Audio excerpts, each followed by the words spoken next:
بسم اللہ الرحمن الرحیم۔ صحیح بخاری حدیث نمبر 145۔ لوگ کہتے تھے کہ جب قضائے حاجت کے لیے بیٹھو تو نہ قبلے کی طرف منہ کرو نہ بیت المقدس کی طرف۔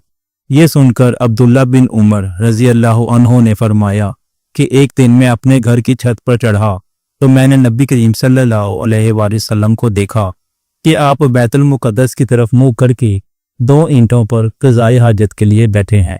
پھر عبداللہ بن عمر رضی اللہ عنہ نے واسع سے کہا کہ شاید تم ان لوگوں میں سے ہو جو اپنے چوتڑوں کے بل نماز پڑھتے ہیں۔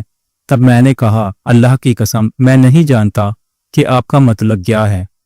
امام مالک رحمۃ اللہ نے کہا کہ عبداللہ بن عمر رضی اللہ عنہ نے اس سے وہ شخص مراد لیا جو نماز میں زمین سے اونچا نہ رہے، سجدے میں زمین سے چمٹ جائے۔ صحیح بخاری حدیث نمبر 146۔ رسول اللہ صلی اللہ علیہ وآلہ وسلم کی بیویاں رات میں مناسے کی طرف قضائے حاجت کے لیے جاتی اور مناسے ایک کھلا میدان ہے، تو حضرت عمر رسول اللہ صلی اللہ علیہ وآلہ وسلم سے کہا کرتے تھے کہ اپنی بیویوں کو پردہ کرائیے، مگر رسول اللہ صلی اللہ علیہ وآلہ وسلم نے اس پر عمل نہیں کیا۔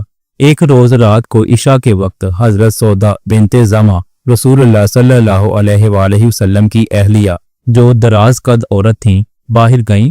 حضرت عمر رضی اللہ عنہ نے انہیں آواز دی اور کہا ہم نے تمہیں پہچان لیا، اور ان کی خواہش یہ تھی کہ پردے کا حکم نازل ہو جائے، چنانچہ اس کے بعد اللہ نے پردے کا حکم نازل فرما دی۔